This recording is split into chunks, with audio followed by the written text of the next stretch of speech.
Iyo baza kureba kure, Rucunshu ntiyari kubaho. Kanjogera na basaza be bimye ingoma bayivanye mu mivu y'amaraso yamenekeye ku Rucunshu.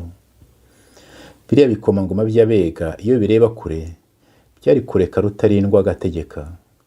Yego Rwabugiri nawe yari yakoze amakosa akomeye cyane, ariko rero bari kwicara bakareba uko bagabana ubutegetsi n'abanyiginya, dore ko n'igihugu cyose cyari icyabo.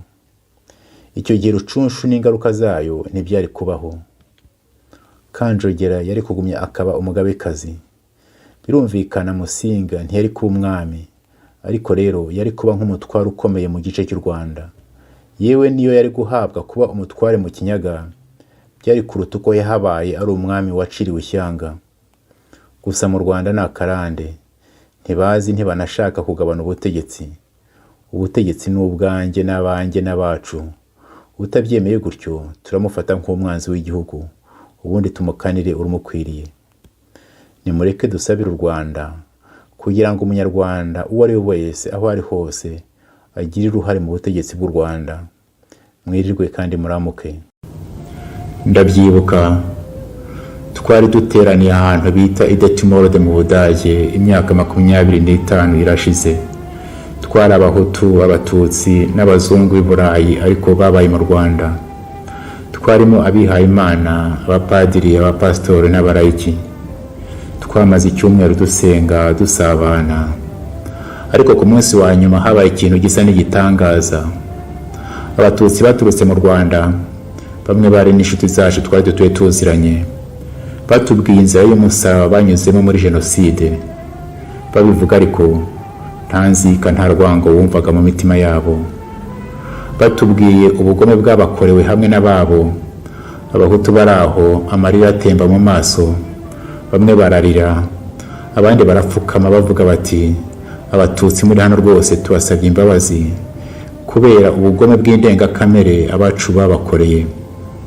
Abatutsi baraho bibagera ku mutima, maze bamwe barahaguruka baza guhoza no guhobera abo Bahutu, bababwira bati uwo mubabaro wanyu no kudusaba imbabazi bitugeze ku mutima. Bati rwose imitima yacu turumva iruhutse. Bati byongeye kandi Abatutsi natwe twagombye gusaba imbabazi Abahutu. Bati turasaba imbabazi kubera amabi n'amarorerwa abacu babakoreye mu mateka y'igihugu cyacu. Abazungu baraho baratangara, bati mu bwa mbere twumvise amagambo nk'aya ngaya mu Banyarwanda. Bati nyamara natwe turasaba imbabazi kubera ko amahano aba mu Rwanda ku ruhande rumwe turi nyirabayazana. Bati rwose turasaba imbabazi kubera ko ibihugu byacu byatereranye Abanyarwanda mu bihe bikomeye by'amateka yabo.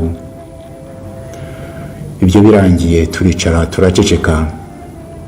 Hashize akanya hari umuntu uhagurutse aravuga ati ibi ngibi bibaye hano ni igitangaza Imana idukoreye.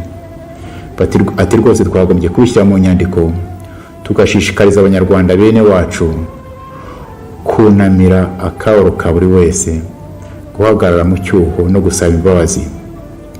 Iyo nyandiko twayise Confession de Detimorde. Detimorde naho ngaho twari duteraniye. Mufite kuyisanga mu ndimi nyinshi ku rubuga rwayo confessiondedetimorde.com.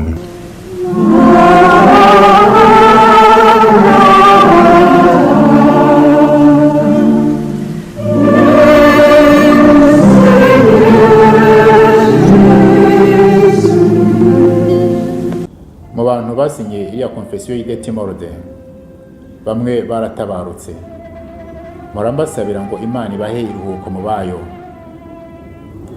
Igisohoka mu mpera z'umwaka w'1996 yakiriwe ku buryo butandukanye mu Bahutu, mu Batutsi no mu banyamahanga.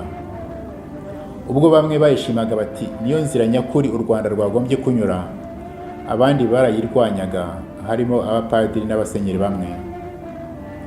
Hari n'abambwiye ngo kuri Radio Rwanda icyo gihe batangaje Confession y'Abahutu, iy'Abatutsi barayihorera.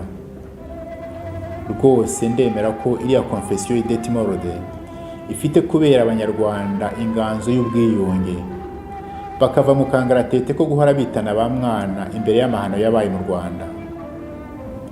wigira ubwoba bwo gutega amatwi akababaro kundi maze ureke kakugere ku mutima. Nawe kandi wigira ubwoba bwo kuvuga akababaro kawe nta rwango nta nzika. Wigira ubwoba bwo gusaba imbabazi abo wakomerekeje. Niba kandi abo bakomerekeje baritabye Imana kandi ukaba ubana n'abantu bagifite ibikomere ku mutima, wigira ubwoba bwo guhagarara mu cyuho no gusaba imbabazi. Wowe undeba kuri iyi video muri aka kanya, ndakwinginze ngo wohereze iyi video ku banyarwanda bose uzi. Ntukeke ko ari amafaranga za views nshaka, dore ko amafaranga yaca ibintu muri iki gihe. Ahubwo ndashaka ko abanyarwanda twese twashyira imitwe hamwe, tugashaka uko twahurira mu gacaca, maze iriya konfesiyo ikatubera inganzo twavomamo ibikoresho byo kubaka u Rwanda nyarwo no kwiyubaka ubwacu. Kubera ko uyu mwaka iriya konfesiyo izagira yubile y'imyaka 25, nzajya nza buri munsi duhurire kuri iyi channel bita Confession de Timorde kugira ngo duhanurane.